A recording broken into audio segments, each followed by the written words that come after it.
Depois de a gente ter visto aonde encontrar as respostas para as nossas perguntas e de saber onde encontrar então a bibliografia para os nossos trabalhos, nos resta ter uma conversa bem importante, mas não tão fácil, que é como identificar artigos de qualidade no meio de todos os artigos que a gente vai encontrar. Oi, eu sou a Marina e hoje a gente vai falar sobre a confiabilidade dos artigos. Como saber se aquele artigo que eu encontrei em tal revista, em tal lugar, em tal blog é confiável. Bom, por que eu disse que essa conversa não é muito fácil? Porque ela vai nos demandar bem mais do que só esse vídeo, bem mais do que só eu dizer para vocês o que procurar nesses artigos. Vocês vão entender ao longo da nossa conversa, mas eu já quero adiantar que se ganha essa habilidade muito com a prática e com o tempo. Mas dá para ter aqui um ponto de partida e algumas coisas básicas que a gente tem que olhar nesse processo. Basicamente, essa nossa avaliação vai se dividir em duas partes. Onde está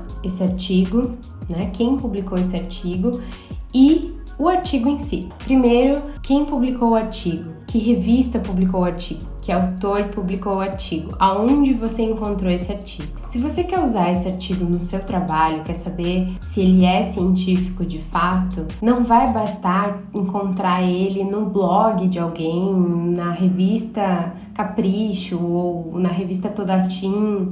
Ele precisa ser encontrado em uma revista científica. Porque, em tese, essas revistas científicas, elas estão ali de acordo com o método científico que a gente já conversou antes. Porque elas têm revisão por pares, ou seja, revisão por pessoas geralmente bem graduadas da área que vão avaliar aquele artigo, mas é bom dar uma olhada ali na parte sobre a revista, praticamente toda a revista tem, acho que toda a revista tem, que vai falar sobre como funciona essa revisão da revista e ali a gente vai ter certeza de que, de fato, o artigo é avaliado por pares. Outra coisa que a gente tem que estar atento é que nem toda revista também vai ser confiável, infelizmente. Por quê? Porque existem revistas que vão ser inteiramente para defender determinado assunto. Por exemplo, se eu encontro um artigo sobre acupuntura e ele está numa revista que é totalmente voltada para a defesa da acupuntura, bom, esse artigo já não é tão confiável, certo? Afinal de contas, o que tem por trás daquela revista? Qual é o formato deles de publicação? É uma publicação voltada à defesa da acupuntura. Então, como é que eu vou confiar num artigo que seja minimamente neutro ali dentro daquela revista? Não tem como.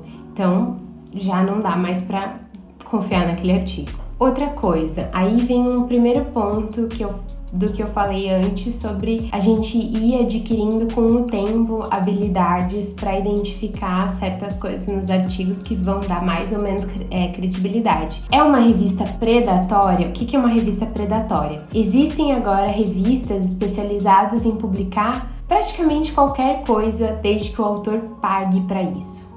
Complicado, né? Então, já foi mais do que comprovado de que essas revistas vão publicar absolutamente qualquer coisa. Então, os artigos publicados em revistas predatórias também não são confiáveis. Talvez teria um artigo legal ali dentro, mas a gente não tem como ter essa certeza, já que a revisão desse tipo de revista é muito complicada, é muito superficial e passa qualquer coisa. Então, não dá para citar uma revista dessas. E a gente só vai sabendo quais revistas são essas ao longo do tempo nas nossas áreas. Mas vale sempre aquela busca no Google, aquela pesquisinha e geralmente tem gente falando sobre, ou dá para ler alguns artigos dentro da revista e ter uma ideia, porque eles não vão provavelmente cumprir os outros requisitos que a gente está falando aqui de confiabilidade. E para terminar aqui o nosso tópico sobre onde está esse artigo, existe o fator de impacto da revista. Aqui no Brasil a gente tem a avaliação Qualis-CAPES, né? Então, que é uma avaliação que vai dar uma numeração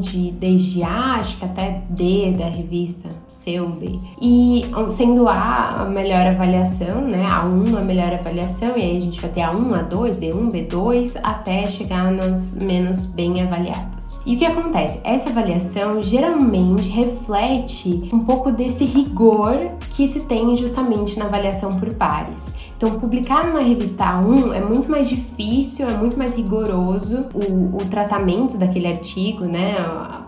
Todas as questões que vão voltar para o autor para ele revisar e entregar de novo o artigo melhorado, enfim, do que uma revista C1, por exemplo, B2, enfim. Então, isso nos dá ali um indício. Claro que é possível que tenham bons artigos numa revista B2, C1, é possível sim, mas a gente tem um indício de que quanto mais próximo da melhor avaliação da Qualys, da CAPES, melhor o artigo. E aonde que a gente pode saber qual é a avaliação dessa revista? Bom, acho que a última avaliação das revistas foi feita ali por 2012, não sei, é meio atrasada e parece que vai surgir uma nova avaliação aí nos próximos anos. E a gente pode ter acesso a essa avaliação olhando na plataforma Sucupira. Na plataforma Sucupira a gente pode colocar o nome da revista e ter acesso à avaliação que ela tem. Às vezes tem avaliações diferentes para cada matéria, é bem interessante vocês darem uma olhada. Agora a gente vai partir para o principal. Afinal de contas, o artigo, como é que funciona para a gente saber se o artigo é confiável olhando para ele, lendo o próprio artigo? Nessa avaliação também a nossa noção de metodologia da nossa área, metodologia científica em geral, mas metodologia da nossa área, vai andar de mãos dadas com a gente na hora de avaliar esse artigo. Mas existem também alguns outros fatores que podem nos ajudar. O primeiro desses fatores é o interesse do autor. Será que ele tem algum interesse além de simplesmente fazer ciência? Que pode ser chamado de conflito de interesse. Então, digamos que, por exemplo, o nosso autor seja dono de uma clínica de acupuntura. E aí ele publica um artigo sobre acupuntura, falando super bem da acupuntura. Esse artigo não é confiável, certo? Porque ele tem conflito de interesse. Outra coisa, o autor foi patrocinado pelo Google para fazer uma pesquisa sobre o Google e só fala bem do Google aquele artigo, também não faz sentido, certo? Porque a gente tem que ter ali um mínimo de transparência, um mínimo de confiabilidade do autor em relação àquele tema, de que ele não tá tão envolvido assim com o tema para publicar. Esse é um assunto que dá pano para manga, mas eu acho que tem algumas coisas que são muito óbvias. Por exemplo, eu sou patrocinado por alguém, pela empresa têxtil que faz as meias cinza maiorais, e eu vou lá e faço um artigo inteiro dizendo que essas são as melhores meias do universo. Entendem? Tem coisas que a gente não vai aceitar. E onde é que eu vou saber se existe conflito de interesse? Bom, as melhores revistas têm ali como obrigatoriedade que as pessoas digam se elas recebem bolsa, se elas têm algum conflito de interesse, se elas recebem patrocínio de alguma empresa. Então, as melhores revistas geralmente têm dizendo quais são os subsídios ganhados ali pelos autores, né, o que eles fazem e de onde veio o patrocínio para aquela pesquisa. Mas também vale dar um Google, né, para que a gente tenha alguma ideia de quem é essa pessoa e talvez o porquê de ela estar fazendo aquele trabalho. Aí a gente vai pro tema. Como esse tema é abordado? Ele é abordado de uma forma completa? Ele é abordado de uma forma que só defende um lado? A gente aprendeu que ciência não se faz assim, né? Não se faz defendendo uma tese, não é uma petição. Então, como esse tema é abordado? Ele é abordado de forma completa? Tá tudo lá? As referências estão lá? O autor ou autora, eles citam todas as referências utilizadas ou eles colocam várias afirmações sem referência. Isso também é bem importante. Existem também fatores que dão mais ou menos confiabilidade pro artigo. Por exemplo, existem revisões de literatura e existem revisões sistemáticas. A revisão de literatura tem menos poder estatístico do que uma revisão sistemática, porque a revisão sistemática vai pegar vários artigos e vai sistematizar eles ali de uma forma que a gente tenha uma só resposta a partir de vários artigos. Então ela tem o poder numérico desse somatório de artigos, né? Não é só um artigo como na revisão de literatura. Outra coisa muito importante, o autor ou autora, eles foram claros quanto ao método e quanto às suas limitações. Eles expuseram o método em detalhes, você sabe exatamente o que o autor ou a autora fizeram para obter aquela resposta. Isso é extremamente importante. Não só porque a gente precisa ter a possibilidade de reproduzir aquela pesquisa de outra forma e ver se chega aos mesmos resultados. Vou colocar aqui embaixo o link para o nosso vídeo sobre método científico, mas também porque a gente precisa ter noção de onde aqueles dados partiram e poder ter uma ideia de se aquilo que o autor ou a autora pensaram faz realmente sentido para aquela resposta. Por exemplo, se a pergunta de pesquisa é se determinada forma de resolução alternativa de conflitos diminui o número de casos que entra no judiciário. E para isso foi usada a metodologia de entrevistas com experts, né? Entrevistas com as pessoas que atuam nessa prática de resolução alternativa de conflitos. O que a gente vai ficar sabendo a partir disso? Qual a opinião dos experts? Qual a experiência dos experts em relação a isso? A gente vai responder essa pergunta de pesquisa? Não vai. E talvez esses dados continuem sendo interessantes. Talvez continue sendo interessante que a gente veja o que os experts têm a dizer sobre isso, mas aquele artigo já não é mais tão confiável. A interpretação desse autor não faz sentido, porque a metodologia que ele escolheu para responder a pergunta de pesquisa não é coerente, não nos dá a resposta para essa pergunta. E esse é um ponto bem interessante. A gente pode olhar para os dados dessa pesquisa e perceber que os dados até foram coletados de uma forma super confiável, mas a interpretação do pesquisador em relação àqueles dados, ou da pesquisadora em relação àqueles dados, não é coerente com a pergunta de pesquisa, ou não faz sentido, ou tem algum erro nessa interpretação, segundo a sua leitura. Então isso também vai tirar a credibilidade do artigo. E aqui outra forma de como a experiência na sua área vai te dar mais noções de confiabilidade ou não do artigo que você está lendo. Por exemplo, nas biológicas você vai ter que ter uma ideia de como aquela doença se desenvolve, como ela se desenvolve naturalmente, para que quando você lê um artigo sobre o efeito de determinada erva naquela doença, né, para tratamento daquela doença, se geralmente a pessoa já melhora a partir do 10º dia, desde que infectada, digamos que seja um vírus, se aquela erva fez com que ela melhorasse a partir do 10º dia, bom, aquele é o desenvolvimento natural da doença. Então não teria por que atribuir à erva a melhora em relação àquela doença. Outra questão, efeito placebo, né? A gente já tem vários estudos sobre os efeitos do placebo, né? Os efeitos placebo, que são quando a pessoa acredita que aquilo que ela vai tomar vai ser eficiente para ela. Tem um efeito, claro que tem um efeito, o efeito placebo. Então, sempre que a gente for medir, por exemplo, o uso da determinada erva para cura daquela pessoa em determinada doença, é necessário que se avalie o efeito placebo, né? Que se desconte ali o efeito placebo do efeito que foi gerado a partir daquela erva. Nas ciências humanas, como eu falei, se a gente entrevista pessoas, o que a gente vai aprender a partir do que elas estão dizendo é qual a visão daquelas pessoas sobre a nossa pergunta de pesquisa. Não necessariamente o que elas vão responder vai ser a verdade inegável dos fatos, né? Vai ser a visão delas a partir de cada experiência. A gente precisa sempre considerar que tipo de experiência é essa, qual o passado dessas pessoas, que tipo de experiências elas tiveram, que vai levar elas a responder determinadas questões daquela forma ou não, né? Não necessariamente o que elas disserem vai ser fato dado. Outra questão, dependendo de cada área, a gente vai saber a partir da data de publicação se aquele é um artigo muito velho, né, muito antigo para ser usado, ou um artigo recente, digamos assim, para ser usado. Porque isso é relativo. Se, por exemplo, nas biológicas de novo, se o artigo é um artigo de mecanismo de ação, né, se ele vai explicar como,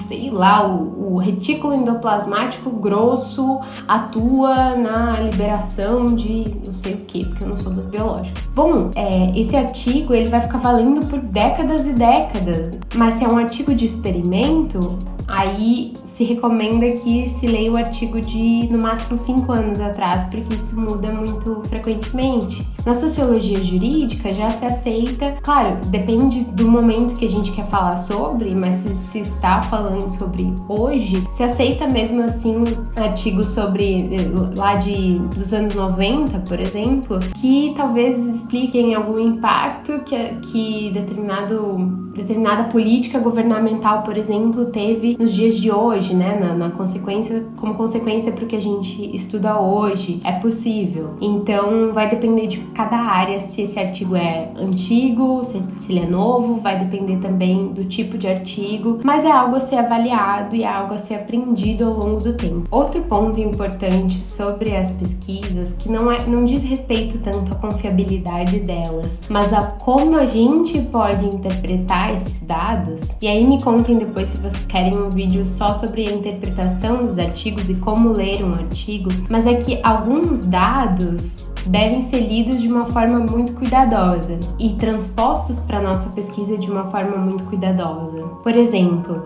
os dados das pesquisas qualitativas, a gente busca que eles sejam transferíveis, enquanto os dados da pesquisa quantitativa, a gente busca que sejam generalizáveis. E isso diz respeito ao tipo de metodologia, né? Um vai ter mais detalhes sobre poucos elementos coletados, o outro vai ter poucos detalhes sobre mais elementos coletados. Por isso, um é transferível, o outro é generalizável. E outra questão que a gente tem também são as populações, né? De novo, nas biológicas se faz muito teste e pesquisa com animais, né? Com ratos, enfim, moscas. E isso vai ser aplicável exatamente ao ser humano? Completamente não. Não é aplicável ao ser humano, é aplicável a ratos. Se a pesquisa é feita em ratos, ela é aplicável a ratos. E por que fazer então a pesquisa se eu não posso aplicar no ser humano o resultado que foi tido em ratos? Porque a gente precisa ter indícios, né? Indícios de quais mecanismos aquele determinado alimento ativa no cérebro do rato, para que a gente possa aos poucos iniciar pesquisas cada vez mais próximas do ser humano quando a gente tiver indícios muito mais fortes do que simplesmente como eles funcionam em ratos, mas é um início pensar em como eles funcionam em ratos. E também é uma grande discussão de se a gente deveria usar animais para as pesquisas, já que elas não nos dão efetivamente dados sobre como isso funcionaria no ser humano. Olha, eu sei que pode ser desanimador a gente ficar sabendo que não é tão simples assim saber qual artigo é confiável, qual não é confiável. Mas primeiro eu espero que algumas dessas dicas já sejam facilmente aplicáveis, né? Ver se o autor tem algum interesse particular em fazer aquela pesquisa, dar uma olhada no journal, né?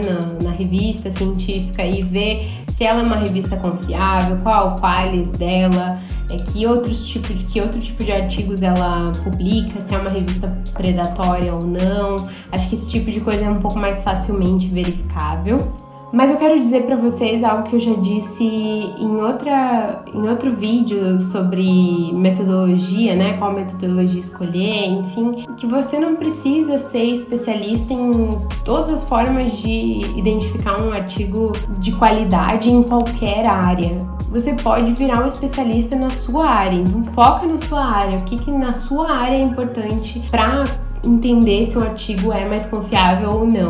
Eu dei vários exemplos aqui da área de biológicas, porque é uma área que muitas vezes nos interessa também, né? Nos interessa saber se eu deveria tomar determinado chá que alguém me recomendou, que vai funcionar ou não vai funcionar, enfim. Mas você só precisa se preocupar efetivamente com a sua área. Como é que na sua área as pessoas geralmente descartam artigos que não são confiáveis? Conversa com as pessoas ao seu redor, conversa com o seu grupo de pesquisa, levanta esse tema e aos poucos vocês vão trocando uma ideia e vão vão ficar sabendo ao longo do tempo, aquela revista eu já sei que é predatória, eu recebo e-mail todos os dias me chamando para publicar algo que nem é do meu tema, aquele autor eu já conheço, ele é dono de uma empresa e ele quer vender esse serviço, e uma forma de ele vender esse serviço é fazendo artigos que não são nada confiáveis, né, publicando nessa revista que não é nada confiável. Enfim, a gente vai ficar sabendo ao longo do tempo de todas as coisas e foca no seu, foca na sua matéria, e acho que o desafio parece muito mais tranquilo quando a gente foca em uma coisa só. E a minha última dica é: verifica o método, verifica se de fato a pergunta de pesquisa está sendo respondida por esse método escolhido, verifica se a afirmação da pesquisa é condizente com a pergunta de pesquisa. No direito isso é muito comum na pergunta de pesquisa ou no tópico se